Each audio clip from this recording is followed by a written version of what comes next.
Hello, welcome to Grinley Games. This is Jay Bana, and in this video, we're going to learn to play the 4 to 10 player game, Savage, a Game of Survival.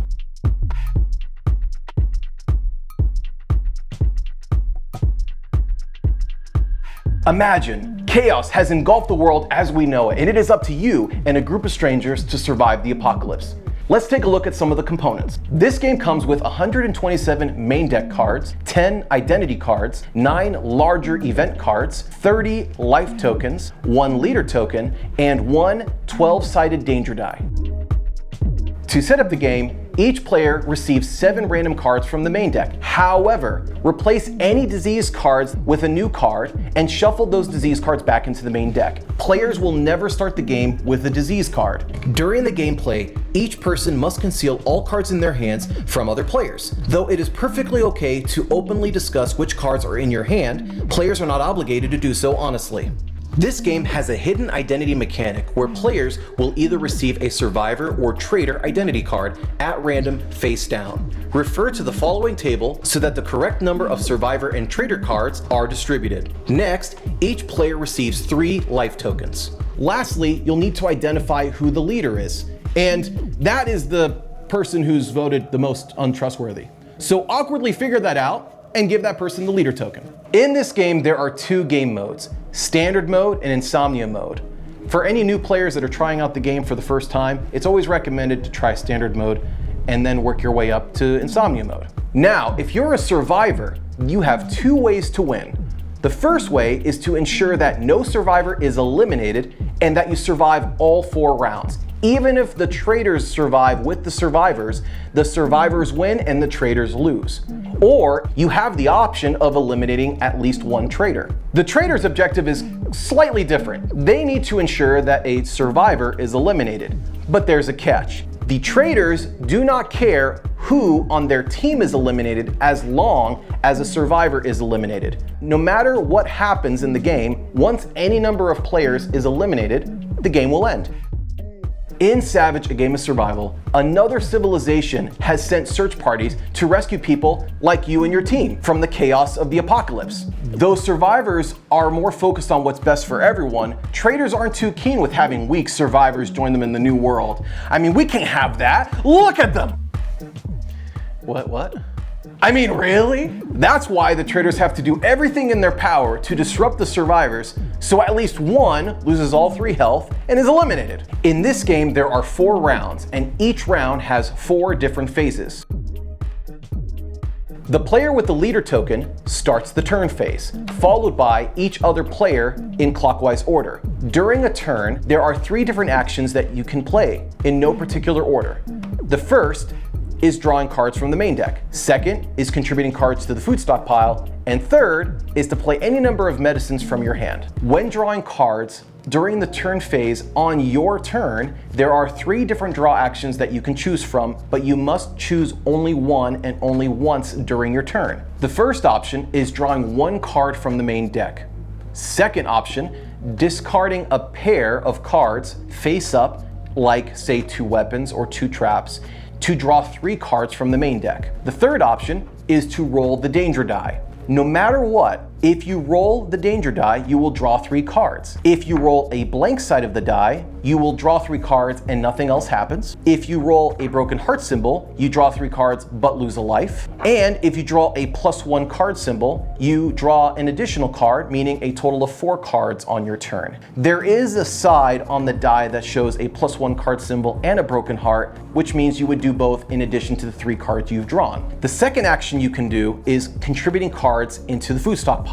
A player can place any number of cards from their hand into the food stockpile. Let's take a look at some of the cards from the main deck. There are 6 unique cards within the main deck: food, liquor, trap, weapon, medicine, and disease. Survivors want to ensure that there's enough food in the food stockpile to feed each player. 1 food feeds 1 player. However, the traitors are disrupting the survivors' chances of surviving by putting liquor in the food pile. For each liquor in the food stockpile, it removes 1 food. Something important to note about about contributing cards in the food stockpile. The player that contributes the most first into the food stockpile will become the leader for the remainder of the round. Now, as for traps, weapons, and medicine, they have no inherent benefit within the food stockpile other than to contribute more cards to steal leadership. Weapons, traps, and liquor are all used as potential cards to contribute to the event. We'll explain more about that later on. The last card is the disease card. It's the only card that cannot be placed into the food stockpile. When contributing cards in the food stockpile, they are always contributed face down.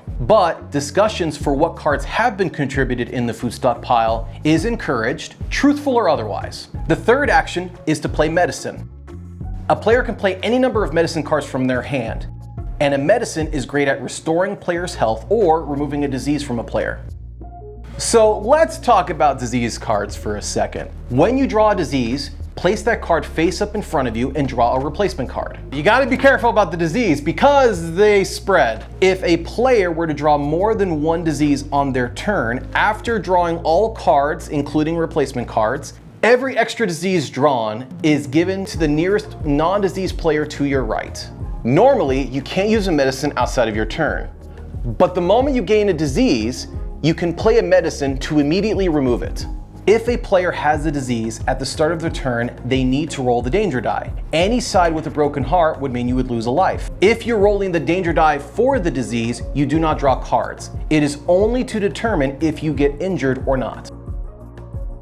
The next phase is the event recruitment phase. During this phase, we need to assess who's placed the most cards in the food stockpile. That player will not only receive all of the face down cards contributed by all players, but the leader token as well. The new leader will draw and read the top card of the event deck. There are 3 types of events that can be drawn. Ones that require players to contribute liquor, traps, or weapons. The players who participate in the event contribute only 1 card face down. Those cards would be shuffled by the leader and revealed one at a time.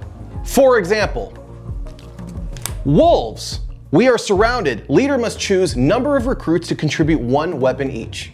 If every participant contributes the required card, the group survives and everyone is given a benefit. But if any participant sabotages the event by secretly contributing anything else, the event fails and an unfortunate consequence happens. You'll notice the green hashtag symbol to the right side of the table will depend on how many players are in the game. In this example, for 6 players, the number would represent 3. Therefore, anytime the symbol is shown throughout the card, whether in the survive or fail text, you will read the hashtag symbol as the number 3. Now, in addition to reading the requirements of the event card, the leader must also read what the survive text and the fail text are to publicly share with all players what the potential outcomes are. In this case, the survive text says, treat the food stockpile as having additional food equal to the number of traders. That would mean in a 6-player game, you would gain 2 additional food within the food stockpile, as long as all cards contributed are weapons. However, if one or any number of the face down cards contributed is not a weapon, the fail text says leader chooses a non-disease player to lose 1 life. Remove food from the food stockpile equal to the number of players with 3 hearts. The leader will then select a team